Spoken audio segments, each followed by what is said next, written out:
كم دقيقة رح نوصل لهنيك. ماشي البير، انت خليك عم تدور. ما قدر يلتقي بالجنرال؟ لا معلم.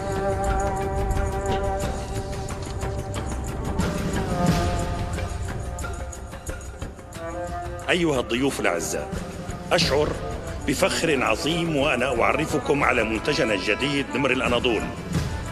بعد جهد عظيم استمر سنين طويلة، نمر الأناضول ستكون أول دبابة وطنية صنعت بإمكانيات وطنية من التصميم إلى أدق التفاصيل التقنية. إنها أداة حربية تتفوق على نظيراتها كثيراً من ناحية قابلية المناورة العالية، ومن ناحية التحمل على الأرض، من ناحية القوة النارية حيث تتفوق بسرعة الإطلاق وسرعة التلقيم وسرعة التنفيذ.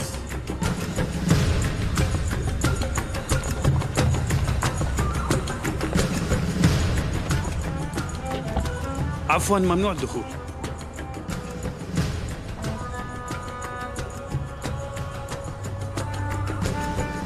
حضرة الملازم بتعرفني؟ نعم سيدي، بس ما بقدر اسمح بدخولك. إرسوي أولوبي رح يغتال كل الناس يلي جوا هلأ. أنا بضمن لك إنه اتخذت الإجراءات الأمنية كلها. أصلاً لهيك أنا ما عم بسمح لحدا إنه يمر، حتى لناس مثل حضرتكم.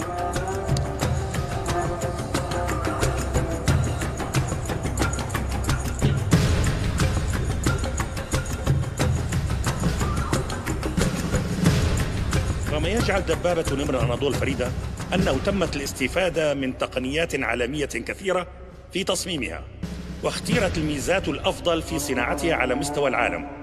وكما ستلاحظون ومن النظرة الأولى، أخذت بنية الهيكل من بنية دبابة الميركافا الإسرائيلية. لحظة شوي. ثم أخذ هذا النموذج مثالاً، كما تتمتع بأفضل قابلية بالمناورة في ظروف منطقتنا. مراد علمدار جاي بده يشوفك ضروري. فإن نمر الأناضول ستكون دبابة هذا العصر وستفخرون بها وستجاري مثيلاتها.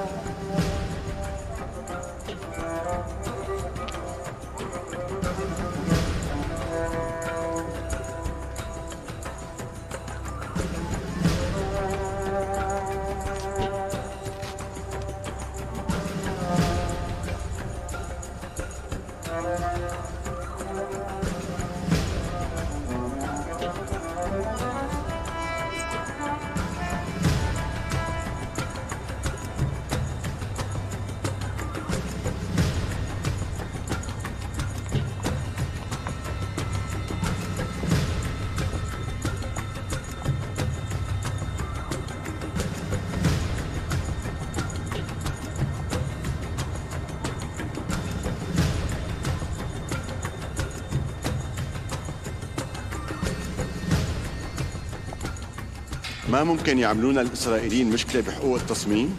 سيدي رئيس الجمهورية، عملنا بعض التعديلات الجذرية على التصميم الأساسي، جاوزنا حقوق التصميم وخلت دبابتنا تكون أكثر مقاومة. كتير حلو، حلو كتير. عدد الطاقم اللي بيشغلها؟ 6 أشخاص سيدي.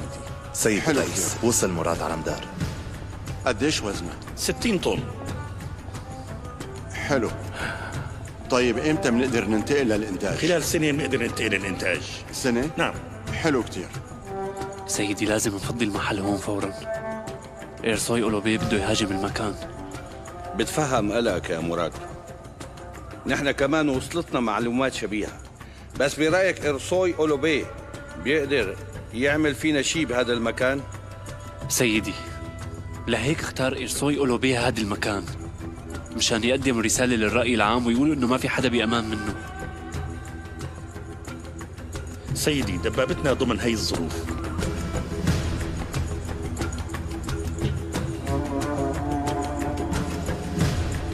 مفهوم.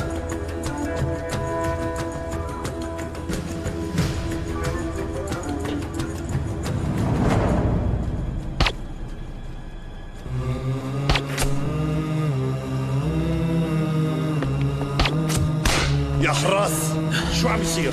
من هون سيادة الرئيس. قلتوا أمنوا البناء، لا تتركوا أركان الدولة بدون حماية. تعملوا كل شي بيقوله مراد علمدار. سكروا البواب كلها، ما حدا يطلع من هون. من هون سيدي.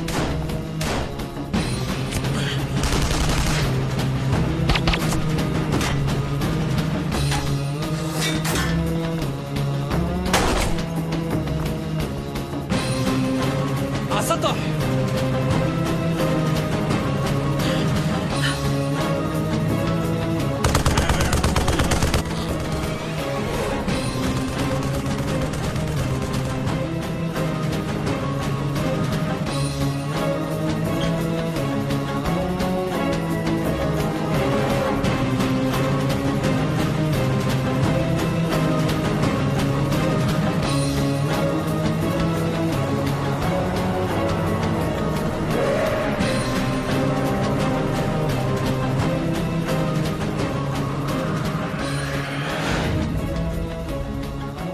بيخلصوا علينا.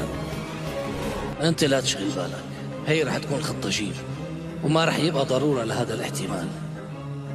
بس بفرض صارت مشكلة وما قدروا يطلعوا من جوات البناء لبرا، وقتها رح توجههم ليطلعوا كلهم من الباب الوراني. مفهوم سيدي. منهرب أركان الدولة من الباب الوراني. المراد على مدار لا تطالعوهم، يعني ما رح نطالعهم.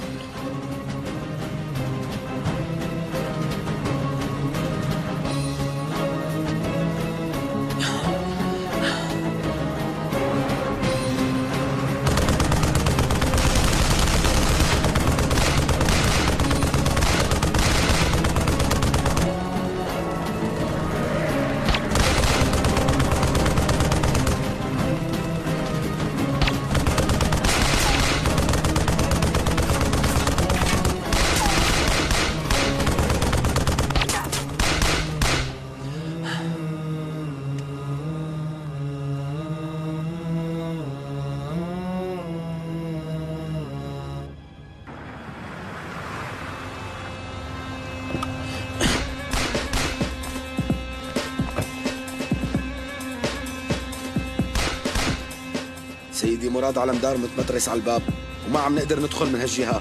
لاقي حل وفجر الباب. سيدي الابواب كلها مصفحة منيح، ما رح تتأثر. عمول اللي قلت لك عليه، لما بتضغط شوي على الباب رح يطلعوا من ورا خايفين. اعطوني الار بي جي.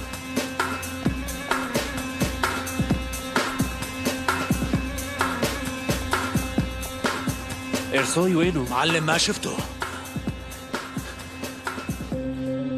هاي الشغلة فيها إنها لازم يكون إرسوي هون. أنا رايح على الجهة الورانية.